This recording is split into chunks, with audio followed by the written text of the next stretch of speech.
ఊర్వశి గారు చాలామందికి తెలుసు అనుకుంటా. మన కృష్ణ గారితో ఉద్దండు, అలానే చిరంజీవి గారితో రుస్తుం, బాలకృష్ణ గారితో భలే తమ్ముడు, అలానే కొంతమందితో కొన్ని సినిమాల్లో మాత్రమే చేసింది తెలుగులో ఆవిడ ఇప్పుడు సీనియర్ సిటిజన్ అయిపోయారు. అలానే ఉత్తమ సహాయ నటిగా ఆమెకి ఒక పురస్కారం జాతీయ స్థాయిలో లభించిన తర్వాత ఆవిడ తీవ్రమైన అసంతృప్తి వ్యక్తం చేశారన్నమాట. ఏం చూసుకొని ఇలా మమ్మల్ని ఉత్తమ సహాయ నటి అంటున్నారు, ఏజ్ బార్ అయిపోతే సహాయ నటులుగా పరిగణిస్తారా, ఉత్తమ నటిగా మమ్మల్ని ఎందుకు చూడరు అని సురేష్ గోపి గారికి కూడా కంప్లైంట్ చేస్తామన్నారు. ఆయన కేంద్ర మంత్రిగా ఉన్నారు కదా, మలయాళ చిత్రరంగం నుంచి ఎన్నికై, అంటే చిత్రరంగం నుంచి ఎన్నికల రాజకీయ రంగంలో ప్రవేశించారు కాబట్టి. నాకు ఈ సందర్భంగా ఒక పాత విషయం గుర్తొస్తుంది. బహుశా 1994-95 మధ్యలో జరిగింది ఇది. జైలర్ గారి అబ్బాయి అనే ఒక సినిమా, కృష్ణంరాజు, రమ్యకృష్ణ, జగవతి బాబు వీళ్ళు నటించారు. లక్ష్మి, జయసుధ అనుకుంటా, జయసుధ గారు ఆయన పేరుగా. పని పాట లేక ఆవారాగా తిరిగే ఒక కుర్రవాడిగా జగవతి బాబు, ఆయన తండ్రిగా మన కృష్ణరాజు గారు ఉంటారు.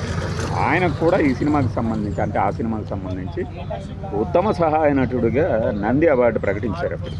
ఉత్తమ సహాయ నటుడిగా అప్పుడు ఆయన కూడా ఇలానే తిరగబడ్డారు. అఠాట్, నేను సహాయ నటుడు ఏంటి, నేను క్యారెక్టర్ ఆర్టిస్ట్నే అని.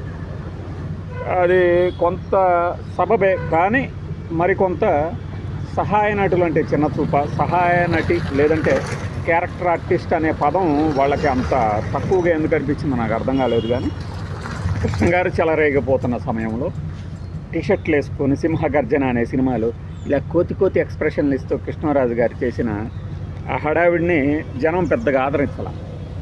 తనకు తాను హీరోగా అనుకుంటారు కాబట్టి, ప్రొడ్యూసర్లు కూడా 1-2 సినిమాలు తీశారు కాబట్టి చదరబాడాడిపోవాళ్ళు. ఆయన హీరోగా కొనసాగాలనుకున్నారు కానీ లాకలేకపోయారు. ఆయనతో పాటు శోభనం బాబు గారు కూడా. ఆ సందర్భంగా ఆయన నిరసన వ్యక్తం చేశారన్నమాట. సరే, ఇప్పుడైతే మరి ఏం చెప్పేవాళ్ళో కానీ, వయసు ఉడిగిపోయిన తర్వాత లేదు, ఒక పాటలు పాడుతూ డ్యాన్సులు వేస్తూ ఫైట్లు చేస్తున్నటువంటి హీరోకి తండ్రిగా చేసిన క్యారెక్టర్ని మేము సహాయ నటుడిగానే గుర్తిస్తామనేది అప్పటి జ్యూరీ వాళ్ళ అభిప్రాయం అయి ఉండొచ్చు. నాకు అది గుర్తొచ్చిందనమాట.